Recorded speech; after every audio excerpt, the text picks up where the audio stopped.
কত ঘরে ঘরে হুকিং করে ভাত রান্না করে খাচ্ছে, হুকিং করে এসির হাওয়া খাচ্ছে, ফ্যানের হাওয়া খাচ্ছে, আর নামাজ পড়ছে। আল্লাহ ভালো জানেন নামাজ কবুল হবে কি না, তবে নিশ্চয়ই নামাজে সন্দেহ আছে। এই জন্যই প্রশ্ন করা হয়েছে, খবরদার যে মসজিদে হুকিং আছে সে মসজিদে ঢোকার আগে হুকিং ছাড়িয়ে দেন, তারপরে নামাজ পড়ুন। বলো হুকিং করা জায়েজ নয়। সেই জামাতকে সচেতন করুন, সেই মসজিদের মোতাল্লি ইমামকে সচেতন করুন যে এটা হচ্ছে সরকারি মাল, আর এটা বিনা পয়সায় এইভাবে ব্যয় করা যাবে না, হিসাব লাগবে। তার জন্য সতর্ক থাকতে হবে, পরিপূর্ণ ঈমান রেখে। আর আমাদের আখিরাতের প্রথম মঞ্জিল হলো কবর। কবরের প্রশ্ন হবে, বললাম তিনটে, উত্তর দিতে পারলে আরেকটা প্রশ্ন হবে, কিভাবে জানলে?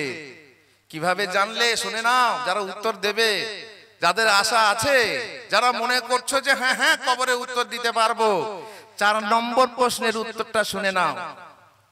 কি বলবে যে তুমি কি করে জানলে এই উত্তর, তুমি কি করে জানলে, কে বলে দিল?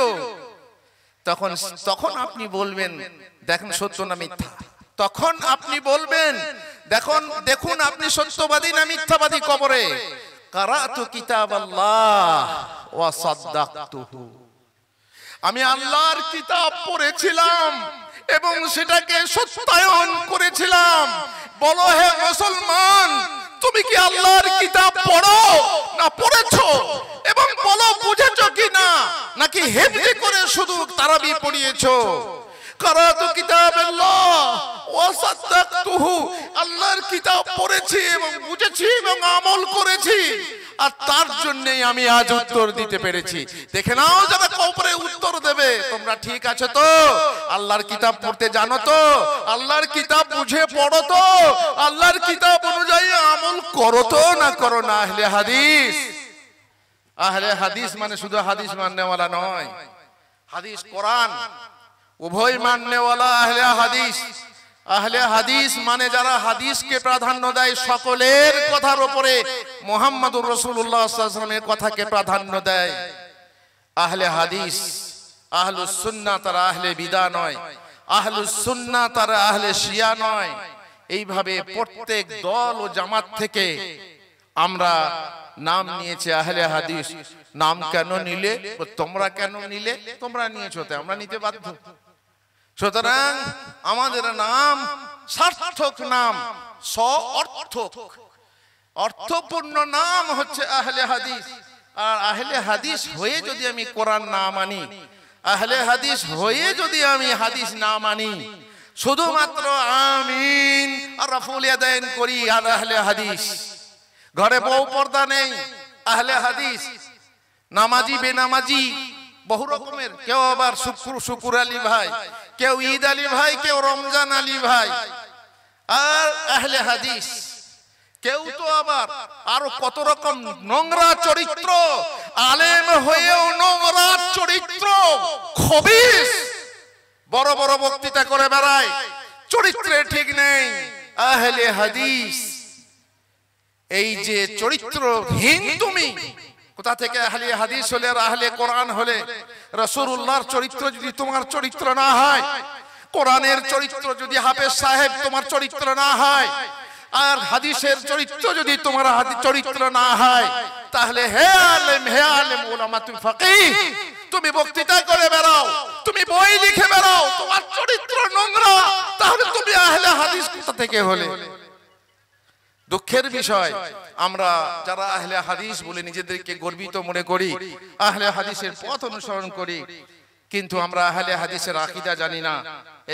এই হচ্ছে আমাদের মাপকাঠি যে আমরা আহলে হাদিস কিনা। আমাদেরকে আকীদায় আহলে হাদিস হতে হবে, তারপর আমলে আহলে হাদিস হতে হবে, চরিত্রে আহলে হাদিস হতে হবে, ব্যবহারে আহলে হাদিস হতে হবে। যেন দেখেই মনে হয়, যেখানেই দেখবো, যদি আমি বাজারে দেখে মনে হবে লোকটা আহলে হাদিস, যদি আমি কোনো গন্ডগোলে দেখি মনে হবে লোকটা আহলে হাদিস। তারপর যদি আমি যেখানেই দেখবো যে দেখে মনে হবে লোকটা আহলে হাদিস। সুতরাং বুঝতেই পাচ্ছেন যে আমরা কোথায় আছি। ব্যাস এইভাবে আপনার পরকাল শুরু হয়ে যাবে। আখিরাত যখন শুরু হবে, কিয়ামত আসবে, কখন আসবে আমরা জানি না। কিয়ামতে দাঁড়িয়ে আপনার হিসাব হবে। হিসাবে কারো কষ্ট হবে, কারো সহজ হবে। তারপর পুল সিরাতের উপরে পার হয়ে যখন আপনি জান্নাতে যাবেন, কেউ তো আরামসে পার হবে, কেউ কষ্টের সাথে পার হবে, কেউ হাত পা কেটে পার হবে, আর কেউ তো নিচে পড়ে যাবে। শাস্তি কেটে একদিন না একদিন জান্নাতে যাবে। যদি তার সরিষা দানা পরিমাণও ঈমান থাকে, শিরক না থাকে, তাহলে যদি যাবে। আল্লাহ রাসূল সাল্লাল্লাহু আলাইহি সাল্লাম বলছেন, তোমরা জান্নাতে যখন প্রবেশ করবে তখন তোমরা তোমাদের জান্নাতের নিজের বাড়ি নিজেই চিনতে পারবে। এখন যেমন তোমরা বাড়ি ফিরে গিয়ে নিজের বাড়িতে প্রবেশ করো, অন্য ঘরে প্রবেশ করো না, তেমনি জান্নাতে নিজের বাড়ি আল্লাহ তাআলা চিনিয়ে দিবেন। তুমি সেখানে গিয়ে তোমার জান্নাতে সেই বাড়ি প্রবেশ করবে। আর একটা কথা বলে রাখি, খুব কম লোকের মুখে বলতে শুনেছি, জান্নাতের লোকেরা লিবাস পরবে। লিবাসের কথা বলা হয়েছে হারির, যেটা গাছ থেকে তৈরি, আর রেশমের কাপড়। বলুন তো এত লিবাস কোত্থেকে আসবে? কে তৈরি করবে? জান্নাতে কি দর্জি আছে নাকি? জান্নাতে কি কাপড়ের কারখানা থাকবে নাকি?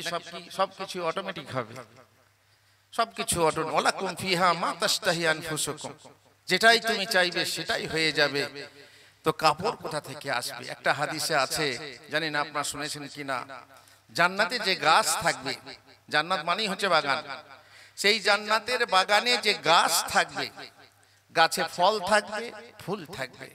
একটা গাছ থাকবে, সে গাছের নাম আমি জানি না, সেই গাছের যে ফুলের জায়গাতে একটা জিনিস বের হবে, সেটাই হচ্ছে আপনার লিবাস, আপনার স্ত্রীর লিবাস। গাছ থেকে আপনার লিবাস ফুল রূপে ধরে আসবে, আর আপনি তাই পরিধান করবেন। এ নয় যে একটা কাপড় পরিয়ে দেওয়া হলো আপনি। হ্যাঁ, আচ্ছা, আর একটা তথ্য আপনাদেরকে বলি, যে জান্নাতে আপনার বয়স বাড়বে না। যে বয়সের আপনি থাকবেন সেই বয়সেরই থাকবেন। যে যদি আজকে এক বৃদ্ধ বললেন যে আমার বয়স 95 না 98 বললেন, বুড়োরা জান্নাতে যাবে? বুড়িরা জান্নাতে যাবে না। যখন জান্নাতে যাবে তখন সে ভরা যুবক। কত বছর বয়স? কত বছর? 33 বছর। 33 বছর বয়স। আর মেয়েদের বয়স কত? 16 বছর। বাড়বেও না, কমবে তো নাই, বাড়বেও না। তা কি করে সম্ভব? সম্ভব, আল্লাহর কাছে সবই সম্ভব। আমরা তো আল্লাহর কাছে সম্ভব বলি। বিজ্ঞান তথ্য দিচ্ছে যে বিশ্বজাহানের যে আমাদের এমন এক জায়গা আছে ব্ল্যাক হোলের কাছে বা কিছু কাছে, দেখুন এখানেও সে মায়ের কাছে মামার বাড়ির গল্প বলছে। আপনারা শিক্ষিত মানুষ, আপনারা জানেন, কিন্তু বহু মানুষ হয়তো শোনেনি, তাই বলছি।